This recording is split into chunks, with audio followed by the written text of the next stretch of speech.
I visited Cairo, Egypt a few years ago to speak on golf course management and visited several golf courses in the area.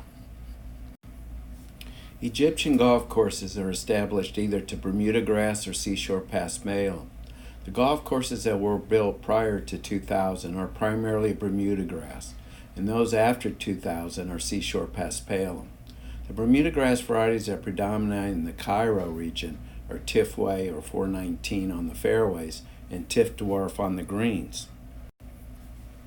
As previously mentioned, the golf courses built after 2000 are seashore paspalum, which will be emphasized in this presentation. The golf courses discussed are Katamia Heights Golf Club and Katamia Dunes Golf Club and Algeria Golf Club. Platinum is a variety of seashore paspalum that was established at the Algeria Golf Club. The fairways are mowed 5 times a week at a height of 12 to 13 millimeters. The source of irrigation water is effluent. Tees are maintained at 6 to 8 millimeters. The greens at Algeria Golf Club are mowed between 2.5 to 3.2 millimeters, depending on the time of the year.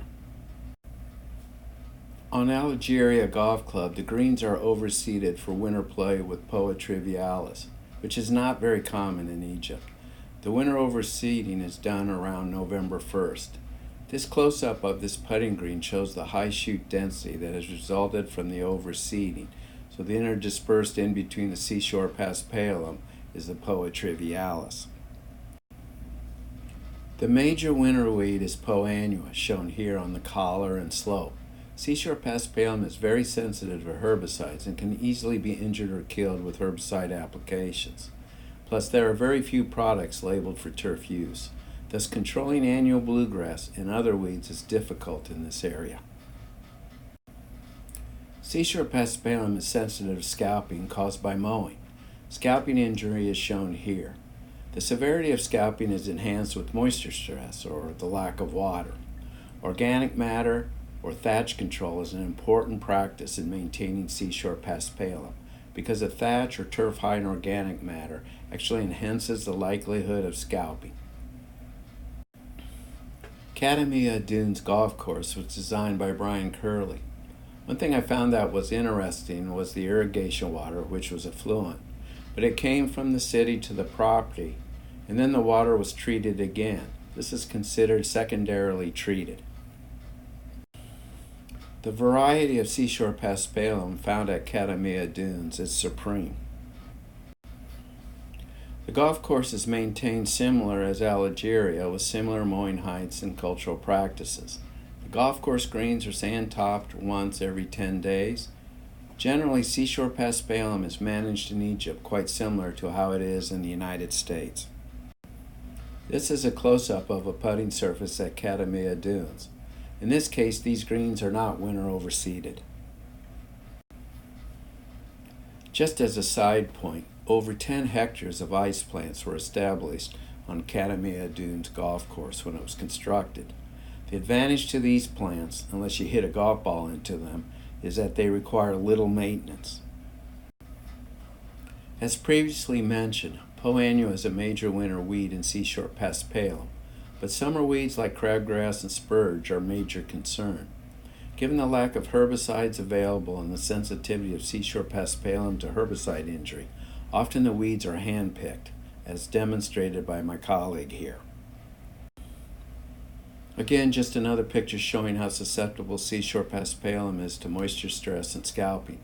If you look up and into the roughs, you will notice a number of palm trees. 6,000 palm trees were planted on this golf course when it was built.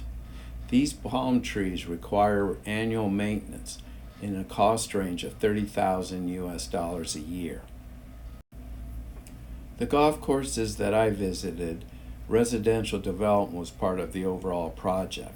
Something that I had not seen in the United States but was common in building here and around Cairo, where the outer shell or skeleton of an apartment or condominium complex would be built, and then whoever purchased the unit would come in and finish off their apartment. During my seminar presentation, simultaneous translation in Arabic occurred. I was surprised by how many of the Egyptian superintendents possessed a working knowledge of English. In many instances, it was easy to communicate on a one-to-one basis. The vast majority of golf courses in Egypt were built between 1990 to 2010, basically a 20-year period. Almost all of the golf courses during this time were run by expats, Americans, Brits, Australians, etc. However, on February 11, 2011, Egypt became engulfed in the Arab Spring and almost all the expats left. Egyptians who had trained under these people then took their positions. From that training, when discussion fell on recommended product rates, like fertilizer rates, for example, recommendations were given in imperial units and not metric.